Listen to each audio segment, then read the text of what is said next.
মাধ্যমে ইচ্ছাকৃত কেউ যদি স্বেচ্ছায় সজ্ঞানে স্মরণ থাকা অবস্থায় কথা বলে সলাতে, তাহলে এটি প্রথম বিষয় যার মাধ্যমে সলাত নষ্ট হয়ে যায়। এর দলিল কি? লিমা রাওয়া যায়েদ ইবনে আরকাম রাদিয়াল্লাহু আনহু, যায়েদ বিন আরকাম রাদিয়াল্লাহু আনহু, তিনি বলছেন যে কুন্না নাতাকাল্লামু ফিস সালাতি ইউকাল্লিমু রাজুলু মিন্না সাহিবাহু, আমরা আগে প্রথম দিকে আমরা সালাতে কথা বলতাম, ব্যক্তি তার পাশের সাথীর সাথে কথা বলতেন। ওয়া হুয়া ইলা জামবিহি ফিস সালাহ, তার সাথে পাশে যে থাকতো তার সাথে কথা বলতেন। হাত্তা নাযালাত, পরবর্তীতে মহান রব্বুল আলামিন কোরআনের এই আয়াত নাজিল করে জানিয়ে দিলেন, ওয়া কুমু লিল্লাহি কানিতিন, তোমরা নামাজে কথা বলবে না, সালাতে কথা বলবে না, বরং তোমরা একনিষ্ঠ ও বিনয়ী ভাবে আল্লাহমুখী হয়ে সালাতে দাঁড়াবে। তোমার ধ্যান, তোমার এই চিন্তা চেতনা, তোমার যে ব্রেন, সেটা আল্লাহর সাথে কথা বলবে। সূরাতুল বাকারা 238 নম্বর আয়াত। ফাউমিরনা বিসসুকুতি ওয়া নুহিনা আনিল কালাম। তো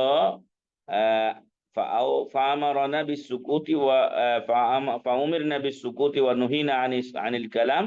তো উনি বলছেন, যায়েদ বিন আরকাম রাদিয়াল্লাহু আনহু, এই আয়াত নাজিল হওয়ার পরে আমাদেরকে সলাতে চুপ থাকার নির্দেশ দেওয়া হয় এবং আহ, কথা বলতে নিষেধ করা হয়।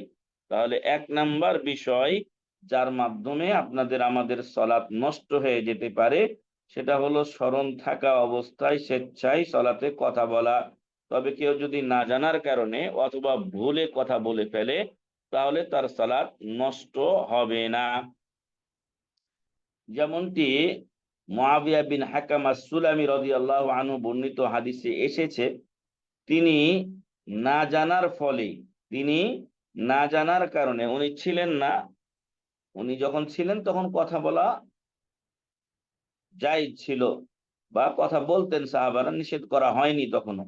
এরপর তিনি দূরের কোথাও কোনো দায়িত্ব পালনে বা সফরে যান, সেখান থেকে ফিরে আসার পরে ততদিনে এই সলাতে কথা বলা নিষেধ করা হয়েছে, যেটা আগের হাদিস দ্বারা আমরা জানতে পারলাম। তো উনি আবার কথা বলে ফেলেছেন, কারণ তিনি জানতেন না যে কথা বলা নিষেধ হয়ে গেছে। তো তিনি সলাতে কথা বললেন। ওয়াকালা লাহুন নবী সাল্লাল্লাহু আলাইহি ওয়াসাল্লাম, তখন রাসূল সাল্লাল্লাহু আলাইহি ওয়াসাল্লাম তাকে বললেন, ইন্না হাযিহি সলাহ লা ইয়াসলুহু ফিহা শাইউম মিন কালামিন নাস, এই সলাতে মানুষের কোনো কথা বলা ঠিক নয়। মানুষের নিজস্ব যে ব্যক্তিগত কথাবার্তা আমরা বলি, প্রয়োজনীয় বিভিন্ন কথাবার্তা, সেগুলো বলা ঠিক নয়। ইন্নামা হিয়া আত-তাসবিহু ওয়া তাকবীরু ওয়া কিরাআতুল কুরআন, সলাতে শুধু কেবলমাত্র কি করতে হবে? তাসবিহ, আল্লাহর পবিত্রতা ঘোষণা করতে হবে, আল্লাহর বড়ত্ব ঘোষণা করতে হবে এবং কোরআন তেলাওয়াত করতে হবে।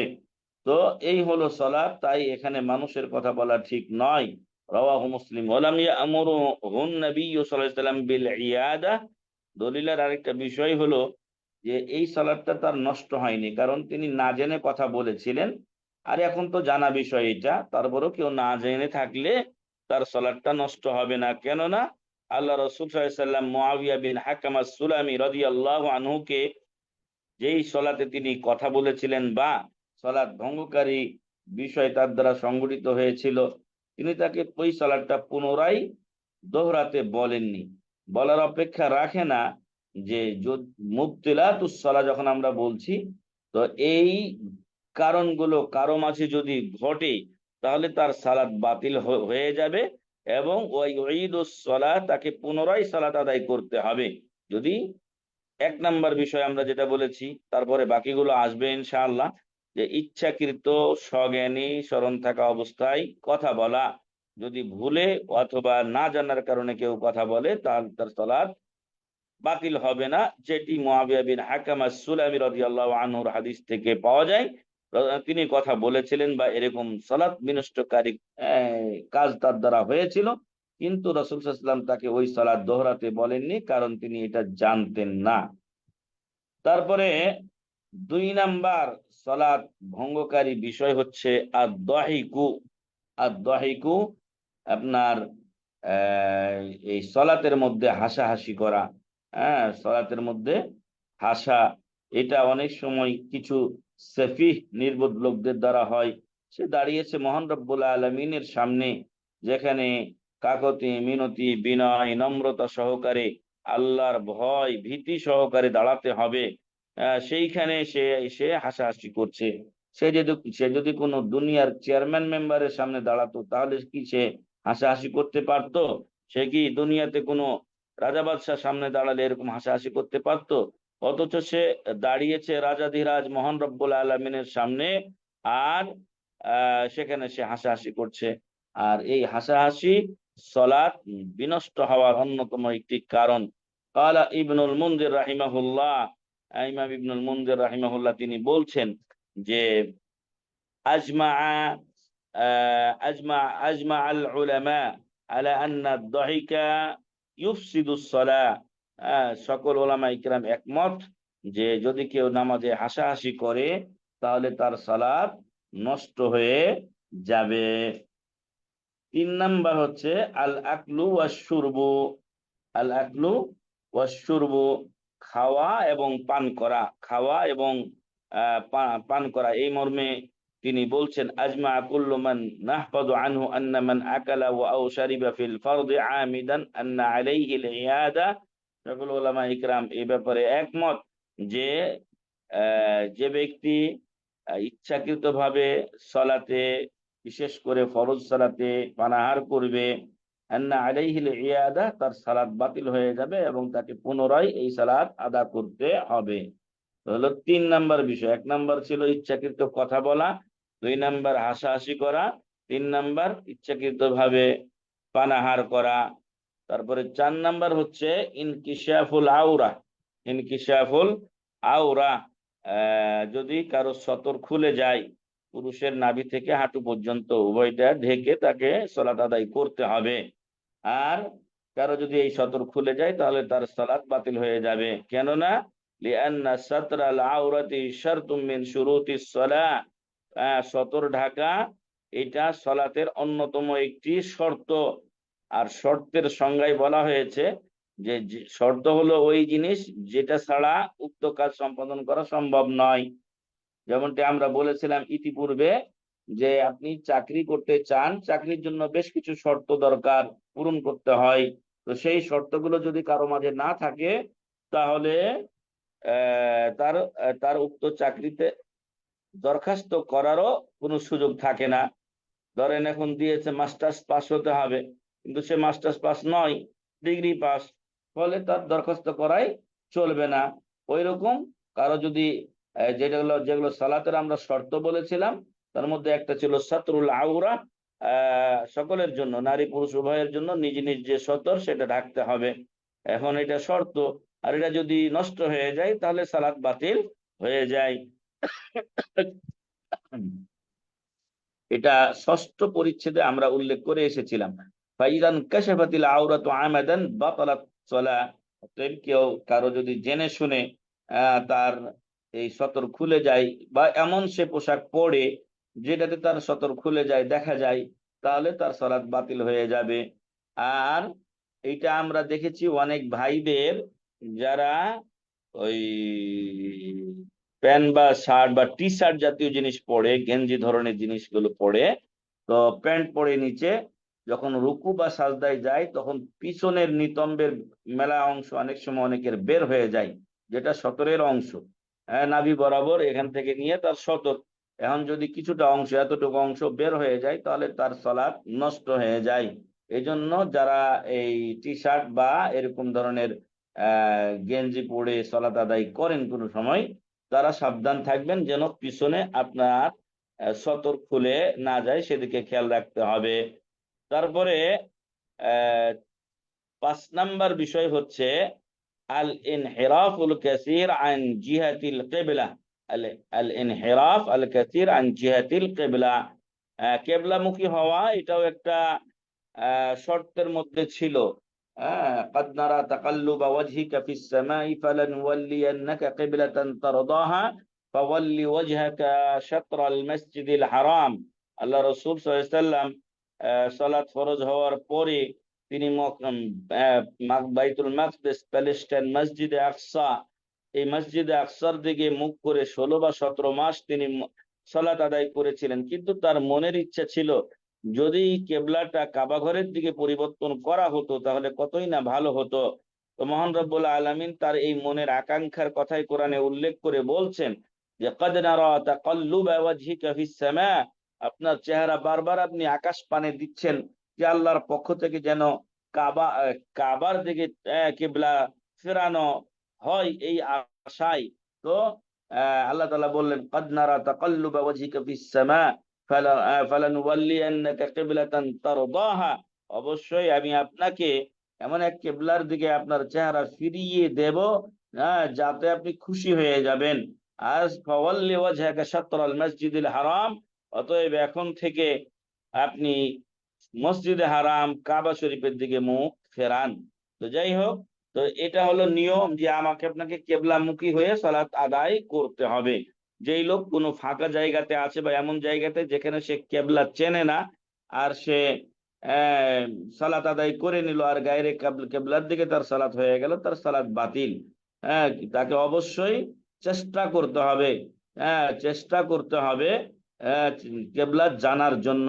সেটা সূর্যের মাধ্যমে হোক, সেটা কোনো মিনারা মসজিদের মাধ্যমে হোক, কাউকে জিজ্ঞাসা করার মাধ্যমে হোক, এখন আধুনিক যুগ বিভিন্ন অ্যাপস তৈরি হয়েছে তার মাধ্যমে হোক, এভাবে মোটামুটি নিশ্চিত হয়ে কেবলামুখী হয়ে সালাত আদায় করতে হবে। কারণ সালাত আদায় কেবলামুখী, সালাতে কেবলামুখী হওয়াটা একটা সালাতের শর্ত।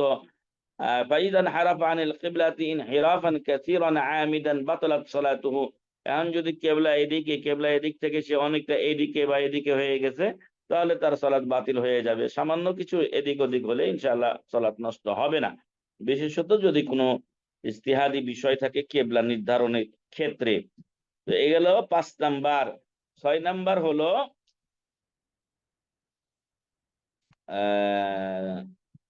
আল আবাসুল কাসির আল মুতাওয়ালি ফিস সালাহ, বরং এটা মনে হয় এখানে যে সিরিয়াল দেখতেছি তাতে 7 নাম্বার ধরছে। আল আকলু ওয়াস শুরবু, যেটা এখানে 2টা ধরেছে আর কি। 1 নম্বরে ইচ্ছাকৃত কথা বলা, 2 নম্বরে হাসাহাসি করা, 3 নম্বরে খাওয়া, 4 নম্বরে পান করা, 5 নম্বরে ইনকিশাফুল আওরা, সতর খুলে যাওয়া, 6 নম্বরে আল ইনহিরাফুল কাসির আন জিহাতিল কিবলা, কেবলার দিক থেকে অন্যদিকে অনেকটা ফিরে যাওয়া। আর এই 7 নাম্বার হচ্ছে আল আবাসুল কাসির। তাহলে খাওয়া এবং পান করা 2টা আলাদা আলাদা নাম্বার ধরা হয়েছে, না হলে 8টা পূরণ হয় না। তো আল আবাসুল কাসিরুল মুতাওয়ালি ফিস সালাহ, নামাজে অনর্থক আহ এই নড়াচড়া করা। আমাদের সমাজে অনেকেই বিভিন্ন ভাবে নড়াচড়া করে, কেউ হয়তো দাড়ি চুলকায়, কেউ মাথা, যেটা তার ডিস্টার্ব দেয় সেটা 1 বার 2 বার এরকম করতে কোনো সমস্যা নেই। কিন্তু সার্বক্ষণিক ভাবে কান নাড়তে থাকলো, এই কান নাড়ে, মাথা নাড়ে, অথবা অন্য কোনো অঙ্গভঙ্গি করে, এই যে নড়াচড়া। আমি একবার আমাদের দাম্মাম ইসলামিক সেন্টারের যিনি এই মুদির পরিচালক, তার কাছ থেকে আলোচনায় শুনেছিলাম ইমাম আহমদ বিন হাম্বল রাহিমাহুল্লাহ বলছেন যে অনর্থক নড়াচড়া সর্বোচ্চ 3 বার গ্রহণীয় হতে পারে, এর বেশি হলে সালাত বাতিল হয়ে যাবে। তো এই জন্য অতিরিক্ত নড়াচড়া করা যাবে না, ধীরস্থিরতার সহিত সালাতে দাঁড়াতে হবে, একাগ্রতার সহিত, এবং বাইরে যেন আমাদের মন ঘোরাফেরা না করে। ওয়াল আবাসুল কাসীরুল মুতাওয়ালি ফিস সালাহ, বিভিন্ন অধিক হারে সলাতে নড়াচড়া করা যাবে না। এখানে লিআন্নাহু ইউনাফি আস-সালাহ, কারণ ইহা সলাত পরিপন্থী বিষয়। সলাতের পরিপন্থী বিষয় হলো নড়াচড়া করা।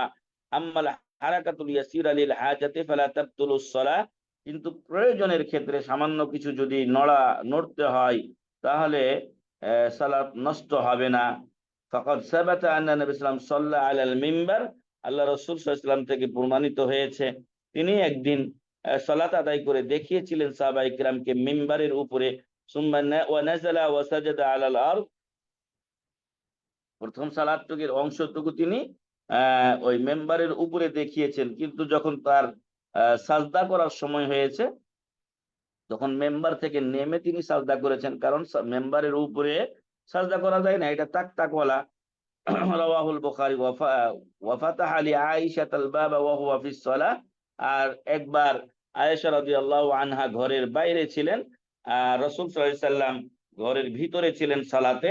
আর এসে দরজায় যখন নক করলেন আয়েশা রাদিয়াল্লাহু আনহা, তখন এক পা এগিয়ে গিয়ে রাসূল সাল্লাল্লাহু আলাইহি সাল্লাম দরজাটা খুলে দিয়েছিলেন। তো এমন জরুরি যদি কোনো কাজ হয় তাহলে সেটাতে সালাত নষ্ট হবে না, কিন্তু অনর্থক অপ্রয়োজনীয় নড়াচড়া এগুলো সালাতকে নষ্ট করে দেয়। তারপরে ওয়াহামালা বিনতা ইবনাতিহি উমামাতা ফিস সালাতি ফাইযা সাজাদা ওয়াদাআহা, রাওয়াহু আবু দাউদ। আর সামান্য কিছু নড়াচড়া বা প্রয়োজনের নড়াচড়া যেগুলোর কথা বলা হয়েছে, যেমন তিনি তার মেয়ে জাইনাব বিনতে রাসূলুল্লাহ সাল্লাল্লাহু আলাইহি সাল্লামের মেয়ে উমামাকে তিনি নিয়ে আসছিলেন মসজিদে। আর যখন তিনি দাঁড়াতেন তখন তাকে কাঁধে নিয়ে নিতেন, আর যখন সাজদায় যেতেন তখন তিনি তাকে রেখে দিতেন। এই যে রাখা এবং নেওয়া, তো এতে তো কিছু নড়াচড়া হয়ে যায়। তো এতে সালাত নষ্ট হয় না। কেননা যদি সালাত নষ্ট হতো তাহলে রাসূলুল্লাহ এই কাজ করতেন না। তো এই গেল 7 নাম্বার, আল আবাসুল কাসীর আল মুতাওয়ালি ফিস সালাহ। অতিরিক্ত অনর্থক অপ্রয়োজনীয় নড়াচড়া করা সালাতের মাঝে। এরপরে শেষ নাম্বার এবং 8 নাম্বার হচ্ছে ইন্তেকাদুত তাহারা। ইন্তেকাদ আত তাহারা, যদি কারো ওযু নষ্ট হয়ে যায় সালাতে থাকা অবস্থায়, বায়ু নির্গত হয়ে গেছে অথবা অন্য কোনো কারণ ঘটে গেছে, তাহলে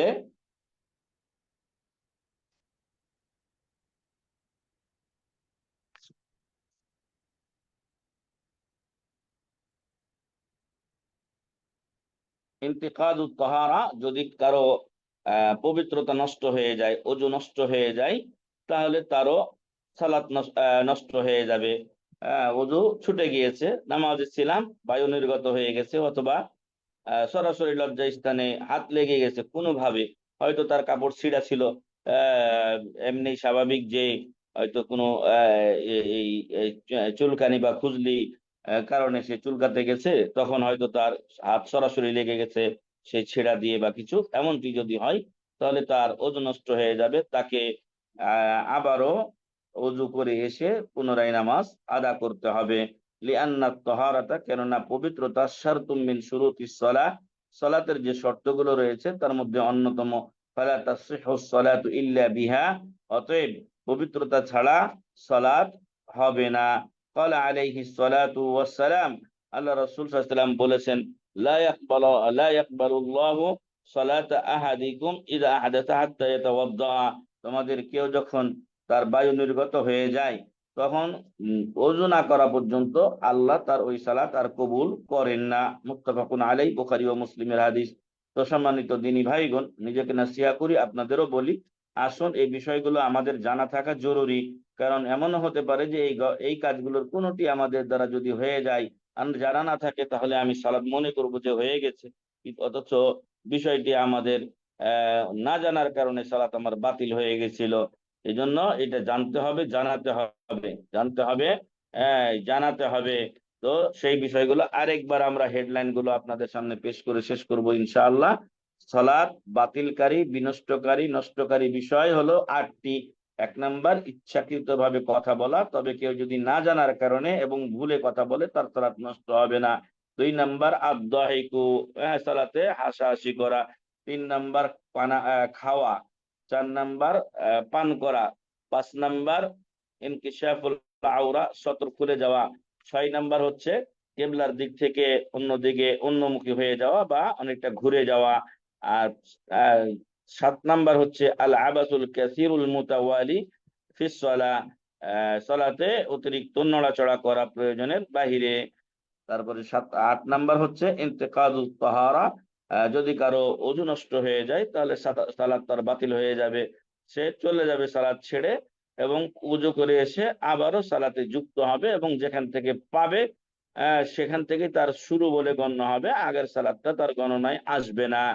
তো আল্লাহ তাআলা যেন এই মুবতিলাতুস সালাহ এগুলো পালনীয় নয়, এগুলো বর্জনীয়, এগুলো জানতে হবে আর বর্জন করতে হবে, জনগণকে জানাতে হবে। তো এই সালাতের বিষয়গুলো আমরা সবাই যেন নিজেদের যোগাযোগ মাধ্যমে, আহ, এই সামাজিক যোগাযোগ মাধ্যমগুলোতে নিজেদের যে অ্যাকাউন্ট আছে সেগুলোতে আমরা এটা দিতে পারি, শেয়ার করতে পারি, যে এই সকল কারণে সালাত নষ্ট হয়ে যায়। মহান রব্বুল আলামিন আমাদেরকে এই সকল বিষয়গুলো জেনে সেগুলো থেকে বিরত থেকে সুন্নাহ মোতাবেক রাসূলের মতো সালাত আদায় করার তৌফিক দান করুন। আমাদের সালাতগুলো আল্লাহ কবুল করুন, আল্লাহুম্মা আমিন। এবং উহাকে কিয়ামতের দিন আমাদের নাজাতের ওসিলা করে দিন, আমিন। আমাদের সালাতগুলোকে আল্লাহ তাআলা রাসূলের মতো বিশুদ্ধ, সাল্লু কামা রাআইতুমুনি উসাল্লির মতো করার তৌফিক দান করুন, আল্লাহুম্মা আমিন। জাযাকুমুল্লাহু খাইরান। সুবহানাকা আল্লাহুম্মা ওয়া বিহামদিকা আশহাদু আল লা ইলাহা ইল্লা আনতা আস্তাগফিরুকা ওয়া আতুবু ইলাইক। ওয়াসসালামু আলাইকুম ওয়া রাহমাতুল্লাহি ওয়া বারাকাতুহু। ওয়ালাইকুম আসসালাম রহমতুল্লাহ, জাযাকাল্লাহু খাইরান শাইখ। গুরুত্বপূর্ণ দর্শের জন্য আল্লাহ সুবহানাহু ওয়া তাআলা যেন আমাদেরকে বোঝার তৌফিক দান করেন, আমরা যেন আমাদের জ্ঞান অনুযায়ী আমল করতে পারি, আল্লাহ যেন আমাদেরকে তৌফিক দেন। জাযাকুমুল্লাহু খাইরান। ঠিক আছে শাইখ, তাহলে আজকে আমরা শেষ করি ইনশাআল্লাহ নাকি? আচ্ছা, আল্লাহ আপনাদের ভালো রাখুন। আসসালামু আলাইকুম ওয়া রাহমাতুল্লাহি ওয়া বারাকাতুহু। Next week. আসসালামু আলাইকুম শাইখ। হ্যাঁ, বলেন।